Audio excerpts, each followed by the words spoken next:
이름으로 기도드리옵나이다. 아멘. 하나님은 살아계십니다. 오늘도 하나님께서 우리에게 가장 귀한 복 주실 줄 믿습니다. 우리 옆에 분과 인사 나누겠습니다. 최고 좋은 복 많이 받으세요. 최고 좋은 복 많이 받으세요. 하나님께서 여러분들 축복하시고 복되게 해주시길 간절히 축원합니다. 자, 우리가 하나님 5월달 그러면 가정의 달이라고 많이 말하고 있습니다. 이 5월달이 가정의 달 때 우리가 어떤 가정이 되어야 되겠는가?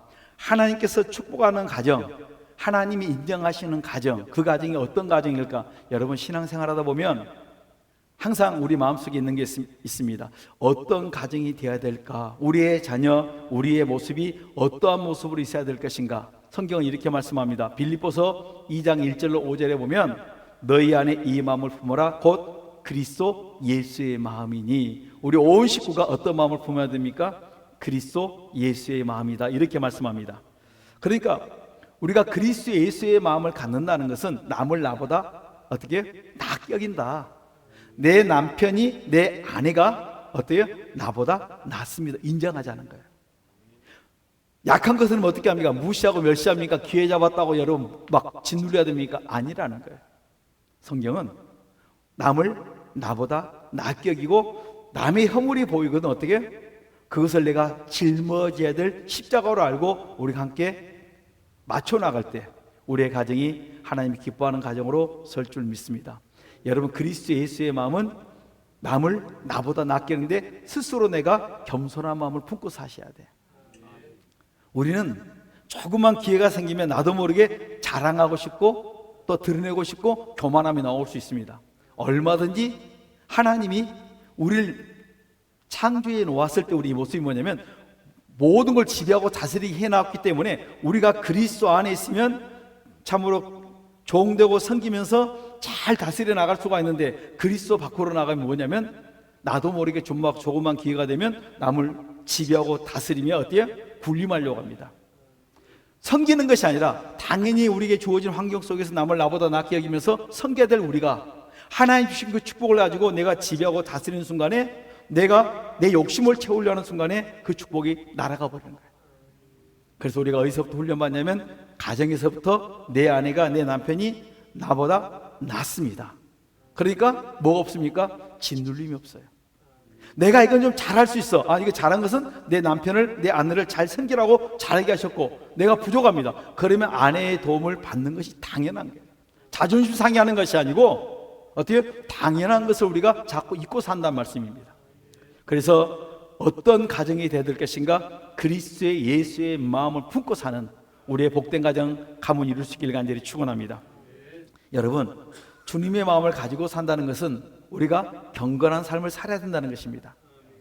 경건하라고 말하니까 여러분 세상 속에 들어가서 막 거룩한 채 막 이렇게 이상한 채 하라는 소리가 아니고 세상 속에 들어가 있지만 세상 속에 물들지 않는 내 안에 어때요? 금이 시구렁창에 빠져 있지만은 금은 금으로서 그 존재 가치가 있는 것처럼 나라는 존재가 그리스도 예수의 마음을 가지고 어느 곳에 가든지 융화돼 동요되지 않는 그런 우리 인간의 아름다운 모습을 가지고 그리스도인의 삶을 살아라고 성경 우리에게 말씀해 주고 있는 것입니다. 그래서 우리의 가정이 뭐가 있어야 되면 가장 하나님이 기뻐하시는 건 뭐냐면 우리 가정에 사랑이 있어야 된다, 이렇게 말합니다. 여러분 베드로전서 1장 22절 보면 이렇게 말합니다. 거짓 없이 형제를 사랑하라. 마음으로 뜨겁게 피차 사랑하라. 여러분 한쪽이 아니고 피차 서로 자기의 수준만큼 자기의 능력만큼 뭐예요? 사랑하라, 이렇게 말씀해 주고 있습니다. 저는 우리 성도님들이 피차 부부간의 사랑이 이루어질 수 있길 간절히 축원합니다. 여러분 골로새서 2장 2절로 3절에 보면 이 그리스도인의 그 가정에 사랑이 있다는 말은 다시 말하면 내가 하나님의 비밀 그리스도의 비밀을 가지고 있는 하나님의 사람이라면 그 다음에 원만한 이해가 있어야 된다, 이렇게 말합니다. 저는 살다 보니까 이 원만한 이해란 말이 참으로 많이 마음에 와닿습니다. 이 원만한 이해는 그냥 조금만 참으면 되는데 그 원만한 이해가 없어서 그냥 화내고 분내고 신경질 내고 다투고 싸우고 이렇게 됩니다. 그러나 한 발 좀 물러나서 내가 저분의 입장이라면, 내가 저런 상황이라면 내가 어떻게 살 것인가 분명합니다. 어때요? 조금 자기를 낮추고 좀 이해해주고 그 다음에 나도 저런 상황이면 나도 그럴 수 있자고 그를 위해서 기도해 주는 것이 원만한 이해의 길을 걸어가는 길인 줄 믿습니다. 저는 그래서 우리가 살다 보면 종종 말씀드립니다. 그럴 수도 있지. 옆에 분이 좀 잘못해요. 뭐 하신다고요? 원만한 이해가 있으면 뭐 하신다고요? 왜 그것도 못했어가 아니라 그럴 수도 있지. 우리 한번 옆에 분과 인사해 봅시다. 그럴 수도 있습니다. 그럴 수도 있습니다. 여러분 그럴 수도 있다니까요. 나는 꼭 그런 일을 안 할 것처럼 안 당할 것처럼 이런데 성경이 이렇게 말하면 우리에게 그럴 수도 있다.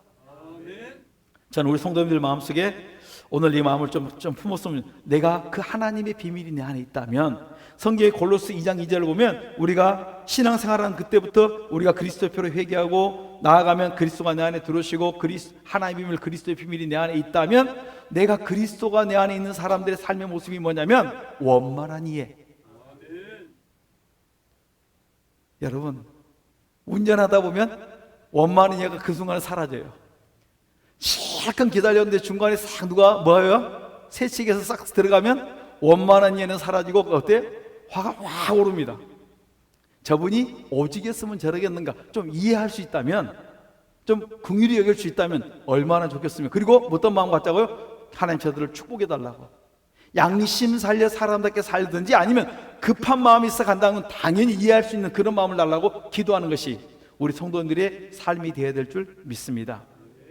그래서 살다 보니까 뭐가 좀 필요하냐면 우리에게 원만한 이해, 그것을 우리가 표현한다면 그럴 수도 있지, 이렇게 이해할 수 있는 우리 성도님들의 삶이 되면 가정이 좀 더 사랑으로 조금씩 더욱더 아름다워지지 않겠는가. 어떤 차를 타다 보면요, 그냥 차가 없으면 부부싸움 안 해요. 차가 있음으로 인해서 부부싸움이 계속 되어진다면 뭐가 낫습니까? 버스 타고 다니고 전철 타고 다니면 제일 더 편합니다. 안 싸우니까, 내 마음이 어때요? 편하니까. 아니면 택시비 주고 타고 다니면 좋습니다. 왜 이 말씀을 드리냐면 가장 잘 무너지는 부분이 있는데 그 부분 중에 하나가 바로 거기라는 거예요. 그래서 저는 우리 성도들 마음속에 좀 여유를 갖고 이렇게 신앙생활 했으면 좋겠습니다. 하나님은 우리에게 요한일서 4장 7절과 8절에 하나님은 나는 이렇게 하면 나는 사랑이다. 너희들이 나를 믿겠다고 나왔으면, 주의 전에 나왔으면 이제 너희들 마음속에 어떤 마음이 있으면 사랑의 마음이 있어야 된다. 여러분 사랑은 어디서부터 이루어진 줄 아십니까? 첫째, 하나님과의 사랑 관계가 이루어진다면 그 다음에 십자가는 뭡니까? 나와 이웃과의 관계예요. 나와 이웃과의 관계인데 가장 가까운 이웃이 누구시라고 생각합니까? 아이고 저 왼수 같은 누구예요? 남편이 가장 가까운 이웃이에요. 남편과 아내가 가장 가까운 이웃인데 가장 가까운 이웃이 뭡니까? 왼수지간에 산다니까. 그러니까 여러분들이 장수를 못 하시고 단명을 하세요. 왜 그러신 줄 아시죠? 매일 속을 끓고 살기 때문에. 저는 우리 그 옛날에 있었던 교회에서 어떤 성도님이 참 그 목사님을 잘 섬긴다고 해서 나는 그분들이 신앙이 좋은 줄 알았어요. 그리고 어느 한날 그 집사님이 저에게 그 상담을 좀 하자 그러시더라고요. 저 근데 총각 목사로 이제 그 부임을 해서 들어갔는데, 목사님은 총각이라 될런지 모르겠어요. 아니 왜 목회자는 다 그런 것을 그 많은 은혜를 주신 게 있다고 그 상담하자고 했습니다. 그러더니 우리 집사님이 사회적으로 지위가 있지만은 집에 들어오면 자기에게 좀 이렇게 요구를 안 들어주는 거예요. 그럼 어디서 화를 내냐면, 목사님 저희 집 가보면 아시겠지만은요, 탁 화가 나면 어디다가 던져요? 접시를 팍 던지니까 뭐가 깨져요? 가쪽에 조금씩 깨진다는 거예요. 그래서 상한 거 없다는 거예요. 제가 말로만 들어봤지 내 앞에서 그 상담을 하는 우리 그 성도님이, 집사님의 이야기를 내가 듣고 깜짝 놀랐습니다. 여러분 우리가 가장 가까운 사람이 누구래요? 사랑의 대상이 가장 가까이 있는, 결혼 전에는 사랑인데 결혼만 하고 나면 왼수로 바뀌어요. 이게 뭐, 옛날에는 잘 먹으면 복스럽다 그러더니 잘 먹고 나니까 이제 살찐다고 막 타박하고 이러면 이런다 저러면 저런다 다 뭐예요? 바뀌어버리는 거예요. 왼수로 바뀝니다. 그래서 우리 성도들이 뭘 하셔야 되면 기도하셔야 돼요.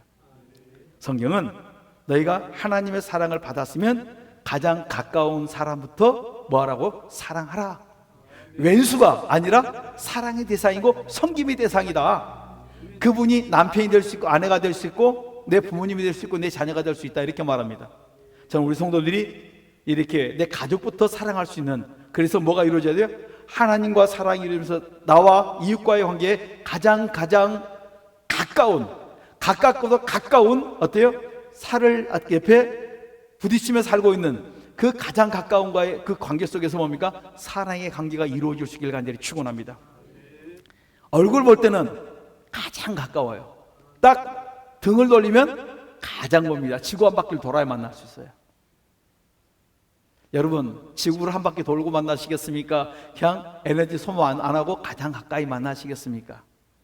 아이고, 옛날엔 내가 우리 아내에게, 우리 남편에게 내가 이겼는데 요즘은 내가 자꾸 길을 못 쓰고 있어. 우리 다 회개하셔야 돼요. 그 마음이 있으면. 여러분, 주님 안에서 그런 마음이 왜 있을 수 있습니까? 이게 밖에서 모습이 아니고 우리 안에서 얼마든지 이것이 이루어지고 있다, 이렇게 말하고 있습니다. 그래서 우리가 가장 가까운 내 남편과 아내를 다시 말씀 속에서 조명을 해서 사랑하자는 말씀이에요. 그래서 아내를 사랑하고 남편을 사랑하고 내 부모님을 공경하시고 내 자녀를 사랑할 수 있는, 그리고 그들의 모든 것을 위해 기도해 줄 수 있는 우리 성도님들의 그 아름다운 가정이 되기를 간절히 축원합니다. 여기에 뭐가 있습니까? 십자가가 서 있는 거예요. 십자가는 하나님과 우리와 관계, 나와 이웃과의 관계 완전히 이루어질 때 십자가가 완성되는 거예요. 그럴 때 우리가 내가 그 사랑의 폭이 많은 만큼 십자가가 자꾸 옆으로 길어나는 거예요. 나와 이웃과 관계가. 그래서 많은 사람에게 선한 영향력을 끼치는 우리 성도님들의 삶이 되기를 간절히 축원합니다. 여러분, 요한일서 4장 7절에 보면 사랑하고 사는 삶이 하나님께 속한 증거다, 이렇게 말씀했습니다. 내 속에 미움이 사라지고 이제 사랑이 싹 텄다. 그러면서 내가 하나님께 속해 있구나. 내가 하나님이 속해 있다가 어느 순간부터 내 아내가, 내 남편이 막 미워져요. 내가 어느 순간에 사단이 지금 어때? 막 불어요. 막 사단이 막 부는 그 태풍 속에 내가 휘청휘청거리면서 나도 모르게 미움을 가지고 내 아내와 내 남편을 어때요? 쥐잡듯 잡아요. 옛날에는 사랑스러운 소리가 이제는 뭡니까? 잔소리로 들리고, 그 다음에 나를 완전히 막 들들들 볶은 소리 들리거든. 나도 문제가 있고 그분도 문제가 있고, 어때요? 어떻게 하시자고요? 회개하자는 말씀이에요. 그 죄가 내 죄입니다. 그 죄가 내 죄라고 늘 고백할 때 그리스도의 피로 하나님이 저의 그 고집스러운 거, 저 신경질 내는 거, 저게 내 모습입니다 하고 그리스도의 피로 씻어주세요, 이렇게 기도하고 난 다음에 하나님 저에게 있는 고집과 그 신경질 내는 것을 그리스도의 피로 씻으시고 온유한 마음을 달라고. 여러분, 이렇게 이건 할 수 있지 않습니까? 여러분이 다른 거 하라는 것이 아니라 말하는 거예요. 누구한테요? 하나님 앞에서 말하라는 거예요. 기도하라는 것입니다. 그러면 하나님이 여러분을 바꾸시고 축복하실 줄 믿습니다. 잠언 17장 9절에 보면 사랑은 허다한 허물을 다 덮어줘요. 왜 내가 남의 걸 자꾸 들추고 싶냐면요, 남의 말을 막 그 수군수군 비방하고 싶냐면, 그 없으면 그 사람을 막 그때 짓누르고 싶냐면 사랑이 없어서, 하나님의 사랑이 없어서. 그냥 사랑이 아니고 하나님의 사랑이 내게 떠나간 징조가 뭐냐면, 남을 자꾸 뭡니까? 우리가 세상 말로 씹는다 그러잖아요. 막 지근지근 막. 그러니까 어떤 개 모임에서는 화장실 가는 걸 두려워한다 그래요. 왜 두려운 줄 아시죠? 나만 없으면 또 뭐예요? 무슨 이야기를 드러내놓고 이야기할 줄 몰라요. 여러분, 이것은 모임이 사람 모임이 아니라는 거예요. 사람이 모임은 서로 인격으로 서로의 연약함을 다 들어주고, 그 다음에 그들을 필요를 채워줄 수 있는 게 서로의 그 교제 속에서 이루어질 수 있는 그런 진정한 그리스도인의 사랑이 우리 안에 있어서 그런 필요를 채워주는 이웃들이 된다면 여러분 주변에 믿지 않는 사람들이 많이 변화될 줄 믿습니다. 왜 내가 전도를 못하냐면 그러한 사랑이 내 안에 없기 때문에. 그들의 이야기를 들어주는 거, 저는 어떤 분을 보니까 그러시더라고요. 내 시간을 내 가족들에게 쓰는 걸 싫어하는 거예요. 결혼하고 자기 시간을 나누는 걸 싫다는 사람을 봤습니다. 이제 저 상담하다 보니까 황당한 사람들이 가끔 있어요. 그래서 그분이 왜 그러냐, 여러분 생각해 보십시오. 왜 저 사람은 저럴까? 그 사람이 아니에요. 그 집안에 허물로 물들어 내려온 것들이 있는데 그러한 성격을 가지고 이분이 회개하지 않으니까, 그 모습을 가지고 교회 와서 신앙생활하니까 가는 데마다 막 부딪히고 자꾸 어려움을 당하는 것입니다. 그 못된 성격을 가지고 있는 만큼 하나님이 어떻게 하십니까? 훈련시키는 거예요. 어떻게 해요? 둥실둥실하게 할 수 있도록, 온유한 자 될 수 있도록 막 뭘 합니까? 시냇물이 흐르면서 모난 부분을 막 깎아내듯이 나를 훈련시키는 거야. 내가 훈련을 많이 받았다는 부분은 다시 말하면 뭐가 많다고요? 모난 부분이 많아서 하나님이 나를 모난 부분을 자꾸 깎아내는 곳이는구나. 여러분의 모난 부분이 있으면 환경으로 깎지 마시고 기도해서 하나님의 도우심을 구해서 그런 모난 부분들을 깎아낼 수 있는 지혜로운 성도님 되시길 간절히 축원합니다. 그래서 성경에 보면 로마서 13장 8절로 10절에 보면 그 사랑은 모든 율법을 다 이룬 것이 사랑이다. 한마디로 모든 성경을 다 하나로 하면 우리가 사랑하고 살면 율법을 다 우리가 이루고 산다, 지키고 산다, 이렇게 말씀해 주고 있습니다. 내가 내 모습을 가만히 돌아보니까 과연 내 안에 사랑이 있는가? 여러분, 진정한 사랑이 있습니까? 아니면 욕심이 있습니까? 그 사랑을 빙자한 그 욕심이 그 뒤에 깔려 있으면요, 자꾸 내 속에 뭡니까? 그 욕심 때문에 사람들이 딴짓을 합니다. 딴말을 하고 딴 행동을 합니다. 이러한 것들을 우리 성도님들이 내 것을 찾아서 내 것부터 회개하시면 내 마음이 밝아지고 여러분, 마음에 그러한 죄악을 씻고 나면 성경이 이렇게 말합니다. 너의 마음의 죄를 씻으면 눈과 귀가 밝아진다고 했어요. 내 마음이 하나님의 사랑으로 되어 있으려면 내 안에 죄가 씻겨져야 되고 그리스도의 피로 씻고 나면 그 다음에 마음이 씻고 난 다음에 눈과 귀가 밝아져서 여러분 보여요. 그리고 들려지기 시작합니다. 그 다음에 남의 것이 보일 뿐만 아니라 또 여러분의 눈과 귀가 밝아진 만큼 축복이 보입니다. 고린도서 2장 9절에 보면 보지 못했던 것, 듣지 못했던 것들이 보이고 들리고 그 다음에 뭡니까? 생각지 못했던 소원들을 하나님께서 내 마음에 부어주시는 거예요. 하나님의 말씀은 진리인데 이 진리가 우리가 뭘 말씀하냐면 너가 나와 하나님의 말씀대로 하나님 사랑과 이웃 사랑을 하고 내 마음의 악을 다 씻고 이렇게 살고 있으면 내가 너의 눈과 귀를 열어주겠다. 볼 거 보게 하고 피할 거 피하게 하시고 만날 사람 만나게 하시고 만나지 않을 사람 끊어주겠다. 이렇게 하나님께 우리에게 말씀이 주고 있다는 말씀이에요. 저는 우리 성도들이 이 복을 받아 누릴 수 있기를 간절히 축원합니다. 신명기 4장 9절로 10절에 보면 성경은 이렇게 말씀합니다. 뭐라고 말씀하냐면 너희들이 체험했던 그 삶 속에서 믿음으로 살다가 이렇게 좋은 일을 했던 그것들이 이런 체험을 했던 것들을 누구와 함께? 가족과 함께 나눠라. 여러분, 우리의 삶을 누구와 함께 나눠야 됩니까? 가족과 함께 나눠야 돼요. 내 남편과 내 아내와 내 자녀와 함께 나눠서 하나님 내가 기도했던 이런 역사를 베풀어 주셨다, 이런 일들 행하셨다, 이것을 가족과 함께 나누셔야 돼요. 그러면 우리의 가족들이 뭐합니까? 그런 일을 당할 때 이런 일이 있으면 어떻게 해야 되겠다, 이것을 들었던 그 지식을 가지고 그것을 가지고 하나님 앞에 무릎 꿇기 시작합니다. 제가 어릴 때 문제가 터지거나 사건이 터지고 그다음에 제가 좀 잘 부딪히고 잘 다쳐요. 그래서 생각지 않게 어려움을 당하고 나면 이렇게 다치고 나면 어머니가 딱 와서 하시는 말씀이 너 주일 예배 안 드려서 그래. 그 몇 번 딱 듣고 나면요, 무슨 생각이 드냐면 다치면 또 주일 예배에 빠지고 나갔구나. 그럼 무슨 일이 있어, 학교에 생사가 있거나 무슨 일이 있으면 꼭 교회를 들렸다가 가야 돼요. 어쩔 수 없이 가야 될 상황이라면 그렇게 해서 하다 보면 내가 어려움들을, 위험들을 피해가는 걸 보았습니다. 그것이 이제 어릴 때부터 들어왔던 거라 무슨 일이 있어도 뭔 안 빠져요? 주일은 안 빠져요. 저는 어릴 때부터 어머니한테 그렇게 교육을 받았어요. 그리고 문제 있으면 기도해야 되고 또 그것을 내 자녀들에게 가르치기 시작해요. 내가 문제가 있었을 때 이렇게 기도했더니 하나님 이렇게 풀으셨고, 여러분 이러한 간증이 있으셔야 돼요. 그래서 우리 성도님들이 예배 중에 또한 이렇게 직장과 삶 속에서 하나님이 나에게 역사했던 그것들을 많이 체험하시면 그것을 여러분들이 간증하셔야 돼요. 종종 우리 성도님들이 말씀을 듣다가 예배 중에 하나님 이렇게 치료해 주셨습니다 간증했던 우리 권사님이 계셨고, 우리 성도님들이 또 기도받다가 이런 부분에서 이렇게 고침받았습니다는 분들이 있어요. 그리고 내 문제가 있었을 때 이렇게 했을 때 이렇게 기도했더니 하나님 이렇게 고쳐줬습니다, 이런 것들이 있거든요. 그것을 가지고 뭐합니까? 기록해 놓고 계속 묵상을 하는 거예요. 이것을 성경은 시편 119편 99절에 증거 묵상이다 이렇게 말합니다.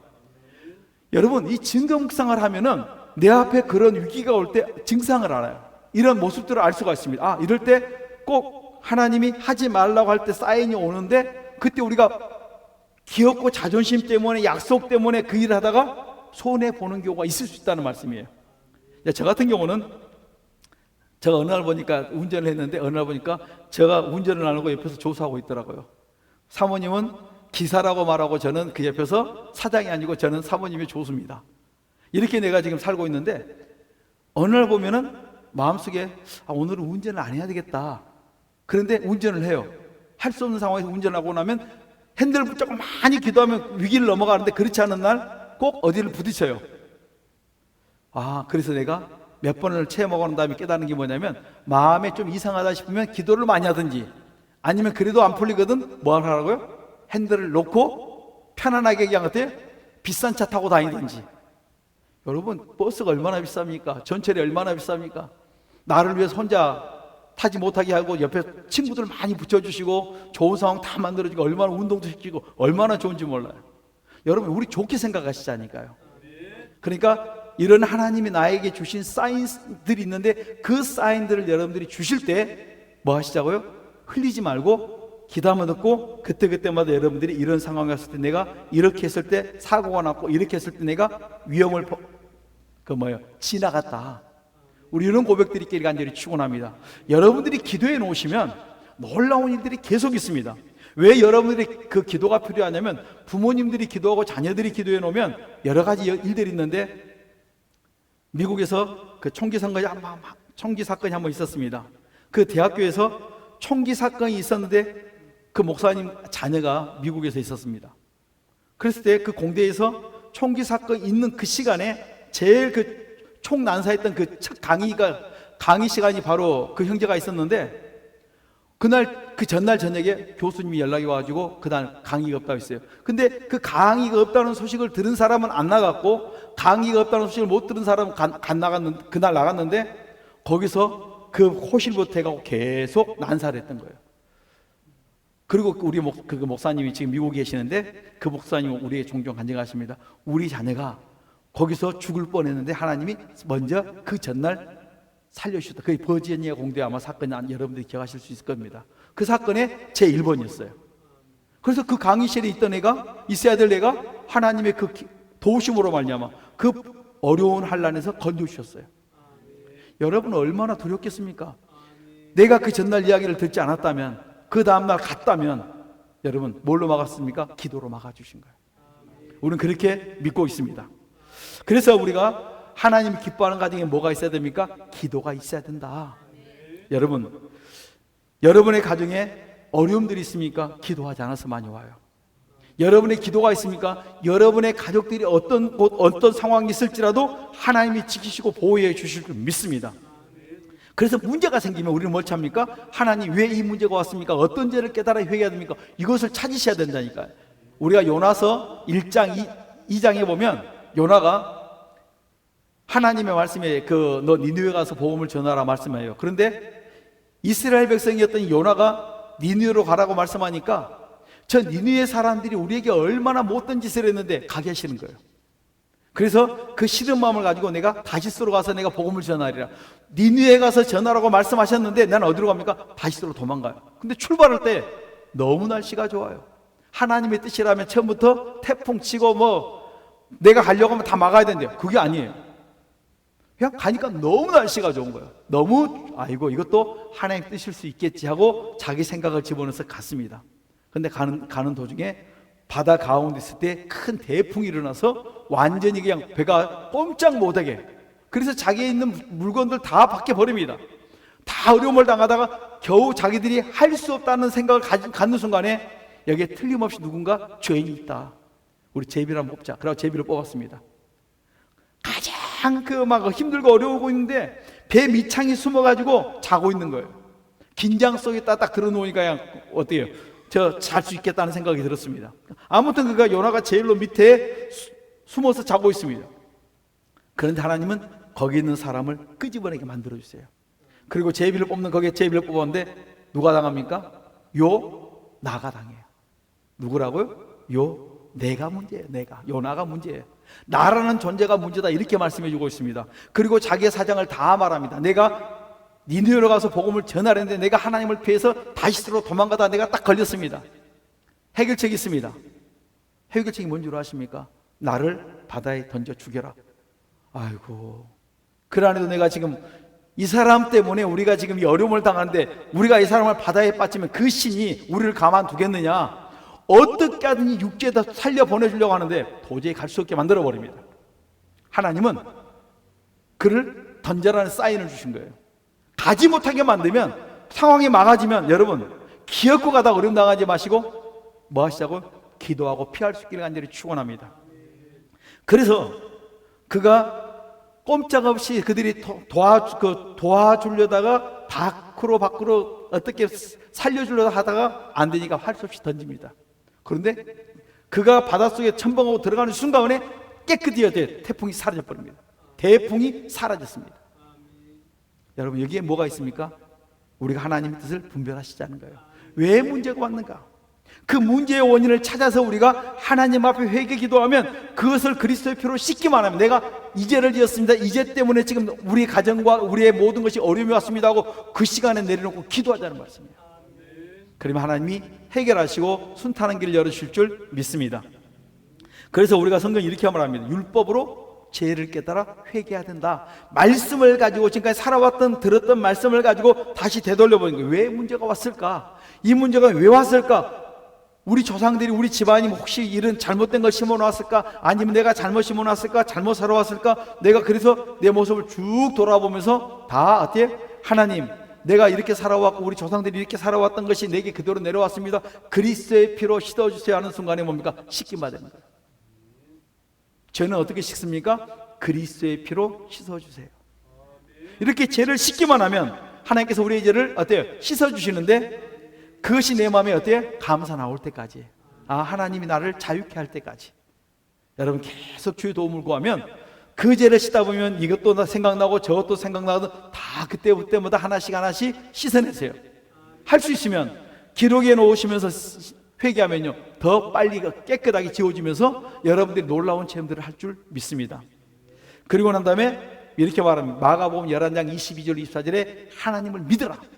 하나님을 믿고 기도하되 의심하지 말고 믿음으로 기도하면 그대로 되리라. 오늘 여기 보면 여기 안 써놨고 다른 데 보면 기도하면 그대로 된다 이렇게 놓았습니다. 여러분 우리가 기도하면 성경은 그대로 되리라. 누가 말씀하냐면 전능자께서, 전능하신 하나님이 그대로 된다 이렇게 말씀합니다. 여러분 문제가 생겼습니까? 여러분들이 혼자 기도하다 힘들면 가족이 같이 기도하십시오. 가족이 기도해서 부족합니까? 그 다음에 여러분 주변의 믿음의 동역자들과 함께 놓고 그 문제를 도와달라고 기도하십시오. 마태복음 18장 18절로 20절에 보면 두세 사람이 내 이름으로 모인 곳에 내가 그와 함께하여서 그의 문제를 해결해 주겠다고 말씀해 주고 있습니다. 성경 곳곳에 보면 합심하여 기도할 때 놀라운 기적과 능력을 우리에게 계속 베풀어 주십니다. 예서에 보면, 예서 4장에 보면 하만이라는 사람이 모르드게가 자기에게 절하지 않는다고 거기에 괘씸죄를 넣었는데 그만 괘씸한 것이 아니고 그와 함께 있는 그 민족들이 지금 이 지역에 살고 있는, 이 나라에 살고 있는데 그 민족광이 다 없애고 싶은 마음이 하만의 마음속에 있어가지고 그 다음에 뭡니까? 그를 없애기 위해서 돈을 지불하면서까지 어때? 왕에게 주면서까지 그 허락을 받습니다. 여러분 그런데 에스더와 모르드게와 그 다음에 유대 민족들이 뭘 했냐면 하만의 계획이 있음을 듣고 그 다음에 그 문제를 가지고 하나님 앞에 합심하여 기도했더니 하나님 일하기 시작했어요. 하나님이 두세 사람이 아니면 한 민족이 합심하여 기도했더니 그 문제를 하나님이 놀라운 기적으로 풀어주십니다. 그래서 어느 날 하나님께서 왕으로 하여금 잠을 안 자게 해요.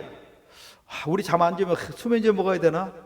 아니면 내가 커피를 먹어서 그러나? 여러분 그래서 문제가 있으면 주의하면 되지만 그렇지 않을 때 문제가 왔거든 뭐 하시자고요? 왜 잠이 안 오지 물어보셔야 돼요. 왕이 잠이 안 오니까 어떤 역사의 문제가 나라의 그 모든 문제를 기록했던 옆에 있는 서기관에게 말을 하라고 말합니다. 내가 우리나라에 있었던 이야기를 하라고 말합니다. 근데 쭉 이야기하다가 모르드게가 그 옆에 있는 신하들 중에 그 두 사람이 자기를 왕을 죽이려고 했는데 모르드게가 고발해서 자기가 생명을 어때요? 빚졌어요. 그런데 내가 그에게 무슨 벼슬을 내느냐 물어보니까 왕이 뭐 했다고요? 입을 싹 닦았다는 거예요. 여러분, 이게 왕의 체면이 뭐가 되겠습니까? 여러분, 잘해줬는 내가 인사를 안 했어요. 그러면 얼마나 답답합니까? 왕은 아마 더 자존심 그냥 뭉개졌을 거예요. 그리고 난 다음에 내가 그에게 뭘 해주면 좋겠는가 물어봐가지고 그걸 그대로 하도록 하나님 환경을 만들어주세요. 그 사람이 누구냐면 하만이 죽이려고 했던 모르드게예요. 가장 위급한 상황에 하나님이 그 책을 밤에 보게 하시고 그 다음에 그것을 어떻게 듣게 하시고 그 다음에 그 문제를 어떻게 해결할 수 있도록 만들어주십니다. 이것이 뭐냐면 기도의 능력입니다. 기도하면 생각지 않은 일들이 하나님께서 일어나게 만들어주세요. 가장 우리가 사소한 잠 때문에 시작을 했는데 그것이 뭡니까? 그 모든 나라의 문제까지 해결할 수 있는 길로 하나님 풀어주셔서 결국은 하만이 모르드게와 이스라엘 백성들을 유다인들을 죽이려고 했던 거기에 하만이 달려 죽게 되고 그 다음에 유다인들이 다시 한번 회복을 하는 그런 역사가 에스더에 보면 기록되어 있습니다. 이건 실제적인 사건들이에요. 그렇다면 오늘 우리가 살아가면서 어려움과 위기를 만날 때 뭐 해야 되겠습니까? 기도해야 돼요. 아이고, 나 기도 못하는데. 여러분, 기도가 어려운 것이 아니라 뭐 하시자고요? 하나님, 오늘 이거 하려고 하는데 도와주세요. 예수님 이름으로 기도합니다. 아주 쉽게 하나님, 내가 이거 지금 있고 우리 남편이 이러고 이러는데 어떤 사업을 하려고 하는데 어떻게 하면 좋겠습니까? 여러분, 우리가 갈 때 뭘 하려고 할 때 내가 작정하고 딱 계획을 해놓고 하나님 앞에 도장 찍어달라면 안 돼요. 하기 전에 하나님 앞에 이런 것이 있습니다. 이렇게 하려고 하는데 어떻게 하면 좋겠습니까? 쓰면서 계속 기도하다 보면 어떠냐면 하나님이 바꿔주세요. 아니면 바꿔주시고 아니면 막아주세요. 기도하다 보면 자기 욕심을 가지고 기도하면 이미 결정을 내고 하나님은 딱 도장을 찍을 수밖에 없다 만들어놓고 어때요? 자기가 시작을 해요. 하나님이 도장 찍었는지 안 찍었는지 모르고 나는 기도했으니까 그 다음에 합니다고 갑니다. 여러분, 그러지 마시고 시작할 때부터 하나님 앞에 도움을 구할 수 있는 지혜가 있기를 간절히 축원합니다. 그래서 너희들이 어려움을 당했느냐? 시편 50편 15절에 환난 날에 나에게 부르짖으라. 내가 너의 기도를 들어주겠다. 내가 너희를 영화롭게 만들어 주겠다. 이렇게 말씀해 주고 있습니다. 성경은 이렇게 말씀합니다. 너희가 내게 와서 부르짖으며 기도하면 내가 너희를 듣겠다. 하나님이 우리가 기도하면 내가 너희의 기도를 들어주겠다는 것입니다. 저는 우리 성도님들이 기도할 수 있기를 간절히 축원합니다. 어려운 문제 때문에 연연하지 말고 그냥 내 있는 상황 그대로 하나님 앞에 계속, 안 되면 하는 방법이 있습니다. 주님 도와주세요. 주님, 나는 모릅니다. 도와주세요. 하나님 풀어주세요. 주여 나를 도와주시고 나를 풀어주세요. 이것만 밤새 하나님 앞에 이렇게 하는데 역사들이 나요. 우리는 막 그냥 그 기도 잘하는 사람들 있어요. 막 그냥 미사여고 많아가지고 그렇게 해야 하나님이 듣는다고 생각하지 마십시오. 그냥 어린아이만큼 우는데 엄마가 알아서 모유를 주든지 아니면 우유를 주든지 합니다. 그 수준에 맞춰서 다 응답하시니까 여러분, 하나님 앞에 내가, 하나님이 누구시라고 했습니까? 전능하신 하나님. 그분은 능치 못함이 없는 그 하나님 앞에 내가 도움을 구할 때 그분이 친히 나를 도우시고 나의 문제를 해결할 줄 믿습니다. 지금 내가 있는 그분이 누구냐면 하나님이냐 아니면 내가 사람이냐 분별하셔야 돼요. 그리고 하나님 앞에 나와서 도움을 구할 때는 의심하지 말고 믿고 기도하십시오. 성경이 이렇게 말합니다. 하나님을 믿으라. 그리고 마음에 뭐 하지 말라? 의심하지 말라. 두려워하지 말고 믿음으로 구하면 내가 응답해 주겠다, 해결해 주겠다, 이렇게 말씀해 주고 있습니다. 저는 우리 성도들이 모든 문제가 해결받는 우리의 삶이 되시길 간절히 축원합니다. 참으로 하나님이 기뻐하시는 가정에는 말씀에 순종함이 있어야 됩니다. 저는 우리 성도들이 하나님의 말씀에 듣고 좀 이렇게 순종할 수 있기를 원합니다. 아이고, 오늘 목사님이 아까 남편에 대해서 이렇게 하라고 그랬는데 내가 먼저 가서 빌어야 되는가? 비세요. 아내에게 가서 뭐 하시라고? 그냥 비세요. 이게 어려운 것 같은데요, 해보면 쉬워요. 근데 거기까지 뭘 해야 돼요? 내 자존심을 버려야 돼요. 내 고집을 버려야 돼요. 뭘 버리시라고요? 내 생각을 좀 버리세요. 그냥 하나님이 이렇게 감동을 줍니다. 할까요? 하세요. 근데 그 앞에 가면 어때? 발이 안 떨어진다, 말이 안 떨어진다, 뭐 별의별 것들이 다 나오는데 여러분, 그냥 하나님이 나에게 말씀하셨으니까 그냥 내가 순종하시면 돼요. 그러면 하나님이 그 일을 이루어 가십니다. 우리 성도님들이 종종 우리가 순종한다는 게 어려운 것을 아는데 어려운 게 아니에요. 하나님은 내가 감당치 못할 땐 피할 길 주시고, 내가 감당할 수 있으니까 감당할 만큼 내게 마음에 감동을 주시기 때문에 여러분 생각 갖고 먼저 교육하지 마시고 그냥 그대로 순종하세요. 오늘부터 내가 남편을 좀 잘해야 되겠다. 이제는 내가 막 남편을 막 이랬는데 지잡도 잡았는데 오늘부터 내가 좀 이렇게 풀어줘야 되겠다. 풀어주세요. 그러면 뭘 해요? 여러분의 삶이 풀려요. 여러분의 심령이 풀립니다. 여러분의 마음에 뭉어죽었던 거, 어려웠던 것들이 갑자기 나는 아내에게, 남편에게 풀었는데 하나님은 생각지 않은 곳에서 막 풀어주기 시작해요. 이런 역사는요, 말씀이 순종해 보면 여러분들이 체험할 수 있는 부분들이에요. 나는 이쪽에서 도왔는데 저쪽에서 도움이 오고 손길이 옵니다. 제가 우리 여기서 시간만 하면 이렇게 봉사하고 이렇게 섬기려고 하는 부분들이 있고, 우리 성도님들이 막 그런 삶을 잘 사셔요. 그러면 뭐가 다르냐면, 여기 있을 때는 잘 모르는데 잘 심어놓으면 누가 복을 받냐면 내 자녀가 복을 받을 것이고, 그 다음에 또 내가 사역지에 가서 선교 사역 나가서 생각지 않은 도움들이 있어요. 그런 것들을 체험할 수 있습니다. 나는 여기서 심었는데 저쪽에서 어떤 목사님이 간증을 합니다. 우리 아버님이 한국에 있던 선교사님들을 많이 섬겼어요. 그랬는데 선교사님들을 많이 섬겼는데 아들이 유학을 갔는데, 바로 그 유학 가는 거기서 선교사님들이 소식을 들고 냉장고부터 그 다음에 새 차는 아닐지라도 중고차 필요한 모든 걸 다 채워줬다는 거예요. 그게 누구시냐면 소망교회 곽산희 목사님이세요. 우리나라 제일로 큰 교회 중에 한 교회인데, 그 목사님의 간증이 바로 그거예요. 우리 아버님이 잘 심어놨더니 내가 유학 갔을 때 거기서 많은 선교사님들이 도와주고 생각지 않은 학비 들고 학비와 모든 것들이 나에게 공급되었다.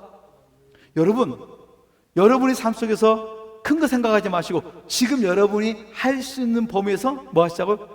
순종하세요. 말씀의 순종은 이 시간에 어려운 게 아니라 풀으라 말하면 풀면 되고, 그 다음에 어때요?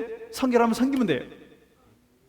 이것이 여러분 속에 자연스럽게 이루어지는 사람이 허물이 덜 묶인 사람. 그런데 허물이 묶인 사람은요, 항상 긍정적으로 가야 되는데 항상 부정적으로 가요. 목사님이 말하면 이리 꼬고 저리 꼬고, 에이 목사님 자기는 하나? 에이 자기는 그렇게 사는가? 할 말이 없습니다. 저도 그렇게 못 사니까. 그런데 그렇게 살려고 몸부림을 치고 기도하고 있습니다. 그러니까 여러분 말씀에 순종하는 것은 여러분의 축복입니다. 기적들이 나는 어때? 기적이 시작이에요. 내가 그렇게 살아야 되겠다 마음에 결단하고 시작하면 하나님이 축복하실 줄 믿습니다. 그런데 내가 말씀을 안 듣겠다는 순간에 성경이 이렇게 말합니다. 베드로전서 2장 8절에 보면 하나님의 말씀에 순종치 않으면 넘어지게 되어 있다, 이렇게 기록해 놓았습니다. 말씀에 순종하지 않고 살면 너는 그 잘 가는 인생이 그 다음에 오면 너가 넘어지게 되어 있다. 그렇게 하나님이 정해 놓았다, 이렇게 말씀하세요. 말씀에 불순종하는데 사소한 것 하나도 그렇습니까? 내 사소한 거 하나를 할지라도 우리가 어떻게 하셔야 돼요? 그거 회개하시고 나를 바꾸셔야 돼요. 여러분 큰 것부터 시작하는 게 아니에요. 뭐부터요? 적은 것부터.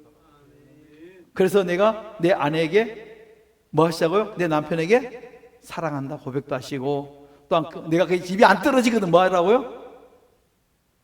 입이 안 떨어지면 내가 할 수 있는 행동을 하시라는 거예요. 근데 제일로 여러분 돈 안 드는 게 뭔 줄 아시죠? 뭐라고요? 말로 하는 거. 한번 연습해 보십시오. 옆에 계신 분이 내 가족이라 생각하시고 사랑합니다. 사랑합니다. 오늘 가셔서 뭐 하시자고요? 숙제. 누가 내신 숙제예요? 하나님이 나에게 주신 숙제. 내가 사랑합니다. 아이고 내가 사랑합니다 안 했는데, 여러분 돌아가시고 난 다음에 후회하면 늦다니까요. 그래도 옆에 계실 때 뭐 하시자고요? 고백을 자꾸 하세요. 뭐 한다고요? 사랑합니다. 우리 목사님 한 분이 그걸 이제 실천하신 분이 계셨어요. 참 별일이네. 또 왜 그래? 또 뭐가 필요해? 여러분 뭐 좀 여러분 이상한 짓 하면 이상한 짓이에요. 왜 안 하던 거다니까. 그 여러분이 이상한 짓 하면 누가 이상하냐면 남편이다. 왜 그래? 제가 옛날에 있던 사역지에서 이렇게 했습니다. 숙제를 냈습니다. 남편에게, 출근한 남편들에게 편지를 써서 그랬더니 직장 가서 봤습니다. 그걸 다 읽었어요. 그래서 목사님 말씀이 성경 공부 중에 이렇게 숙제하라 했으니까 숙제로 해서 호주머니에 넣어서, 양복 호주머니에 넣어서 가서 딱 직장 가서 보니까 있어요. 갔다 와서 이거 왜 이래, 뭐 이해하는 거 했냐고 막 이렇게 막 하더니 안 좋은 줄 알았대요. 근데 보니까 요즘 목사님 숙제 안 내. 여러분 숙제는요 해야 됩니다. 하나님 우리에게 내준 숙제가 뭐예요? 삶 속에서 가장 쉬운 거 뭐 하시자고요? 입술로 복을 심자는 거예요. 사랑합니다. 이게 입으로 나와야 돼요. 감사합니다. 이게 나와야 돼요.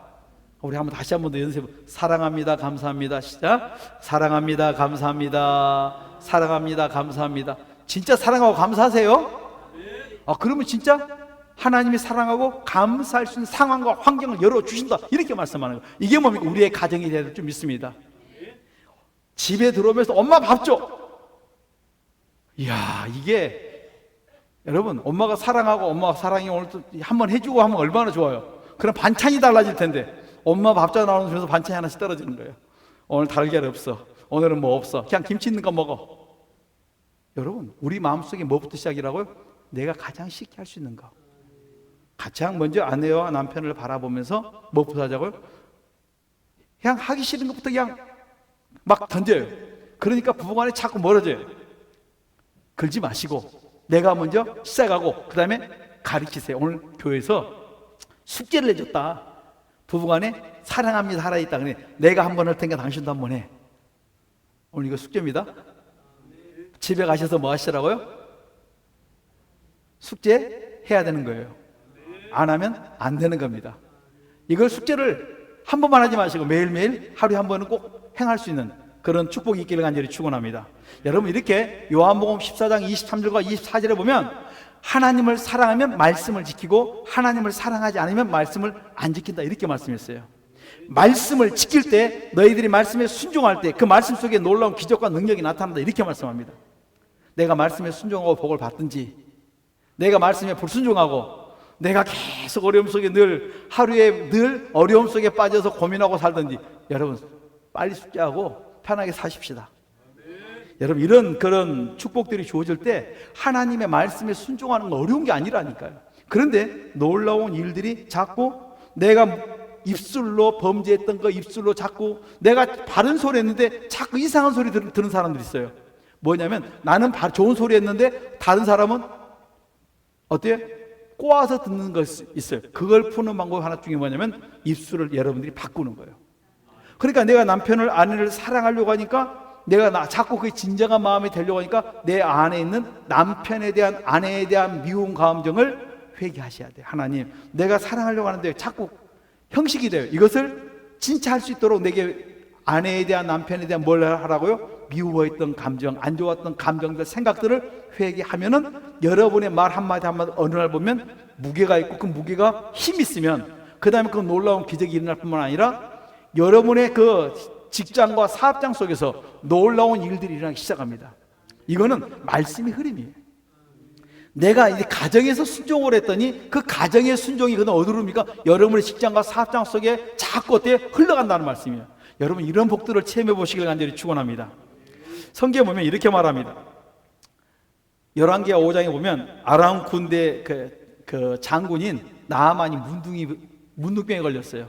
그러니까 문둥병에 걸렸는데 그가 엘리사에게 가면 낫는다는 이야기를 듣고 엘리사에게까지 왔는데 올 때 생각합니다. 그 우리 동네에서 우리 지역에서 병을 고칠 때 보니까 막 그 아픈 그 문둥병 거기에 손을 놓고 막 손을 흔들면서 막 이렇게 기도해 주더라. 그래서 그런 기대를 가지고 많은 그 재물을 가지고 와서 내가 감사의 표시도 하고 막 그러고 싶었어요. 그런데 나만 장군이 엘리사 앞에 딱 왔는데 엘리사는 코빼기도 안 보이고 뭐예요?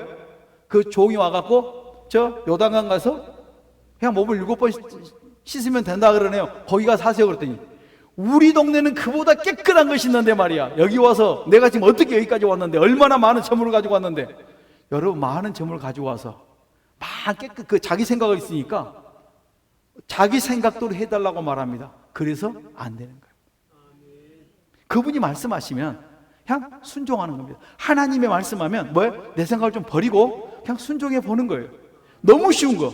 그래서 이따가 화를 내고 가는 아람 장군을 향해서 그 밑에 있던 신하가 말합니다. 이보다 더 큰 거 시험을 냈으면 더 큰 거 하라 했으면 안 하겠습니까? 당신 여기서 백두산 갔다 오세요. 그러면 낫습니다. 그러면 갔을 거예요. 근데 뭐 하라고? 바로 옆에 있는 요단강 가서 몸을 7번 씻고 나오면 깨끗하게 된다고 말씀하니까 그 말씀은 뭡니까? 너무 쉬우니까 버리는 거예요. 우리 사람들 마음속에 옷을 팔 때 10,000원 그러면 잘 안 사요. 거기다 100만, 공 하나 딱 공투기다 붙여서 100만 원 그러면 그 사람들이 귀를 쓰고 이게 뭔가 싶어가지고 막 이리 보고 저리 보고 다 해요. 그런 게 있습니다. 우리 마음속에 있는 것들을 우리가 자꾸 회개해서 버리셔야 돼요. 그리고 하나님이 나에게 주신 그 아주 하나님이 주신 거 어려운 게 아닌데 우리는 자꾸 우리가 너무 복잡한 세상에서 너무 복잡하게 살아가려고 합니다. 그러지 말고 하나님께서 주시는 감동에 하나하나씩 순종할 수 있기를 간절히 축원합니다. 그리고 나만 장군이 옆에 있는 신하의 이야기를 듣고 가서 뭐예요? 요단강 들어가서 씻고 오니까 무디가 깨끗이 그 벽이 나왔습니다. 여러분, 말씀의 순종은 기적을 일으킵니다. 왜 하나님 우리에게 말씀하냐면 하나님이 말씀으로 천지를 창조하셨기 때문에 말씀에 순종할 때 말씀의 능력과 기적이 나타난다 이렇게 말씀하는 거예요. 하나님이 이 땅을 창조할 때 뭘로 했습니까? 말씀으로요. 말씀으로 창조하신 하나님께서 말씀 안에서 모든 것을 해결해 주기를 원하신다는 거예요. 저는 우리 성도들이 이런 놀라운 일들을 말씀 속에서 체험할 수 있기를 간절히 축원합니다. 하나님이 기뻐하시는 가정 속에는 항상 겸손한 가정이다. 자, 여러분, 우리가 그리스도 예수의 마음을 가지고 살면 무슨 마음이냐면 겸손한 마음이 있어요. 내 남편과 내 아내와 내 가족들을 자꾸 섬기고 싶어하는 마음이 있도록 만들어 주십니다. 여러분, 이런 마음이 내 안에 없거든. 회개하시고 하나님 내게 교만한 마음이 있습니다. 겸손함이 없습니다. 회개하시고 다시 여러분들의 심령을 회복할 수 있기를 간절히 축원합니다.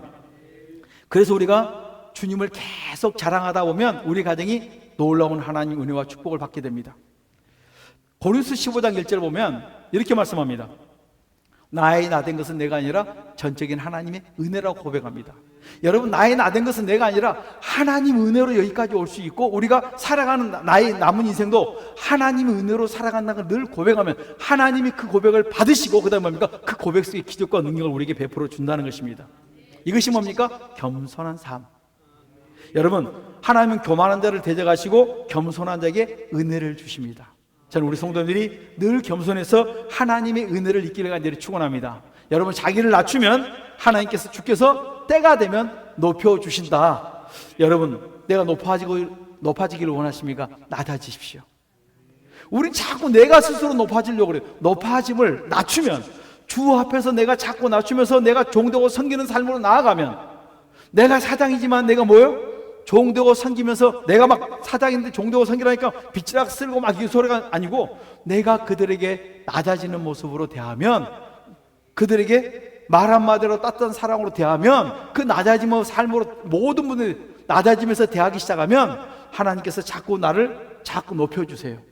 내가 어떤 기업의 사장이면 높여주는 것이 뭐겠습니까? 하는 사업이 계속 잘 될 수밖에 없고 그 모든 직원들이 원만한 관계가 이루어질 수 있고 이런 관계를 하나님 만들어주겠다 이렇게 말씀해 주고 있습니다. 저는 우리 성도들이 스스로 겸비하고 낮아지기를 간절히 축원합니다. 하나님은 교만한 자를, 베드로전서 5장 5절, 하나님은 교만한 자를 대적하시고 겸손한 자에게 은혜를 주십니다. 여러분 꼭 기억하십시오.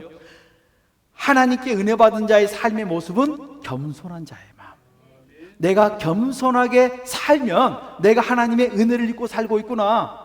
여러분, 교만한 사람이 누구냐면 내게 하나님이 내게 능력을 주신다. 내가 이런 병 고치고 막 기적들이 막 나타나면 내가 그 순간부터 내가 높아지고 교만해지면 하나님의 은혜가 있었다가 떨어져 버린 자이고, 그 다음에 내가 어떤 상황 어떤 환경이 주어질지라도 늘 하나님 은혜에 감사하고 살면 내가 하나님 은혜를 계속 받고 있는 자인 걸로 깨달아 알 수 있기를 간절히 축원합니다. 우리의 가정이 하나님의 축복받는, 하나님이 인정해주는 복 있는 가정이 될 수 있기를 간절히 축원합니다.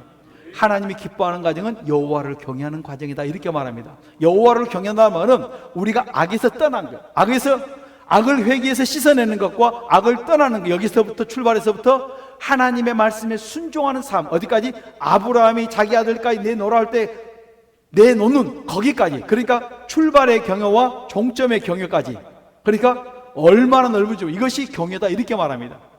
이렇게 날마다 그 경외하는 과정 속에 있는 게 뭐냐면 예배가 그 중에 있어요. 이렇게 하나님 앞에 우리가 경외하면서 예배 드릴 때 뭐 하냐면 거기에다가 뭡니까? 깃발을 꽂는 것과 같다 이렇게 말합니다. 제가 이번에 지방을 갔다 오다 보니까 뭐가 있냐면 그 점하는 집들이 있어요 가끔. 그러면 뭘 합니까? 시골은 큰 대나무에다가 뭘 해놔요? 깃발을 꽂아놔요. 거기다가 어떤 사람들 또 뭐 풍선 같은 것도 달아놓고. 여러분, 자기는 내가 이런 집입니다 하고 자꾸 어때요? 표시를 해놓습니다. 하나님이 뭘 원하시냐면 우리가 예배 드리고 하나님께 예배하면서 여호와를 경외하며 살고 있으면 그 집에 뭐면 여호와의 깃발을 꽂아놓은 것 같다. 여러분, 우리가 미국 국기가 그려있는 비행기나 배를 공격하면 미국은 이렇게 생각합니다. 우리를 공격했다, 이렇게 말합니다. 그리고 결단코 그들을 용납하지 않습니다.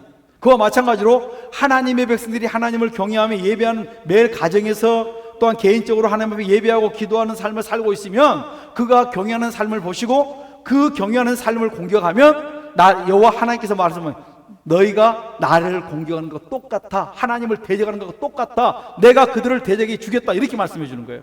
저는 우리 성도들이 여호와를 경외하는 삶을 삶으로 이렇게 하나님의 도우심과 보호를 받는 우리의 삶을 살아갈 수 있기를 간절히 축원합니다. 여호와를 경외한 자가 기도하면 하나님이 듣습니다. 여호와를 경외한 자가 어려움 속에 있으면 내가 그 어려움을 당하면 내가 그들을 둘러 진쳐주고 내가 거기서 나오도록 건져주겠다, 이렇게 말씀합니다. 저는 우리 성도들이 이 축복된 그 아름다운 가정을 꾸며갈 수 있기를 간절히 축원합니다. 5월은 우리가 하나님이 기뻐하는 가정의 달인데 이 가정의 날 우리가 어떻게 살 것인가, 오늘 금방 들었던 말씀 속에서 내가 걸려있는 부분만 회개하고 그리고 그렇게 살면 돼요. 나는 다른 건 모르는데 이건 할 수 있다. 뭘 할 수 있습니까? 말은 할 수 있잖아요. 뭐부터 시작이라고요? 말부터. 무슨 말부터요? 여러분들이 가장 안 되던 말 뭐예요? 아이고, 남편이 봐서 나한테 뭐 요구할 거 있어, 이렇게 말할 수 있는 거, 아내가 그렇게 말할 수 있는 거. 다시 한번 인사하고 우리 기도하겠습니다. 사랑합니다. 감사합니다. 사랑합니다. 감사합니다. 오늘 여기서만 잘하지 마시고 어디서요? 집에서도 잘하시면서 그 다음에 이웃들에게도 잘할 수 있는 그런 축복 임하기를 간절히 축원합니다. 이렇게 심을 때, 순종할 때 이게 뭐예요? 말씀이에요. 하기 싫거든 뭐라고요? 하나님이 내게 주신 말씀이고 하나님이 내게 주신 숙제다. 그렇게 숙제함으로 여러분들이 복받고 모든 인생이 아름다운 인생을 살아가시기를 간절히 축원합니다. 기도하겠습니다. 이 시간 주여 한번 부르고 기도합니다. 주여! 살아계신 하나님 감사합니다. 오늘 우리가 참으로 여호와를 경외하며 살기를 원합니다. 하나님을 아버지 하나님의 말씀을 붙들고 우리가 말씀에 순종하며 살기를 원하오니 내가 실천할 수 있는 것, 행동할 수 있는 것 하나하나 거기서부터 우리가 말씀에 순종함으로 하나님의 귀한 도우심과 축복을 받을 수 있는 복된 가정, 가문 이루어가도록 도와주시기를 원합니다. 내가 하는 모든 일에 하나님의 귀한 도우심과 축복이 있도록 내가 참으로 아버지 내가 넘어졌던 부분들이 있습니까? 내가 도움을 받아야 할 부분들이 있습니까? 기도와 간구할 때 하나님께서 들어 응답하시고 해결하시고 축복하여 주시옵소서. 오늘도 우리 성도들의 마음의 소원 한 바를 다 이루어 주시고 오늘도 우리가 참으로 아버지 하나님 원했던 모든 것들이 아버지 시까지 아버지 하나님이여 해결해야 할 부분들이 있거든 아버지 그 부분을 놓고 기도함으로 말미암아 하나님의 도우심과 귀한 역사를 체험하는 시간 되도록 축복하여 주시옵소서. 참 좋으신 하나님 감사합니다. 오늘도 우리 성도님들의 마음속에 감사와 기쁨이 넘쳐나도록 은혜와 복을 다하여 주시옵소서. 항상 여호와를 경외한 자 복되다고 했사오니 항상 여호와를 격담으로 참으로 우리 가정이 행복한 가정, 복된 가정으로 늘 살아가도록 은혜를 베풀어 주시며 복된 인생을 살 수 있도록 축복하여 주시옵소서. 예수님 이름으로 기도드리옵나이다. 아멘.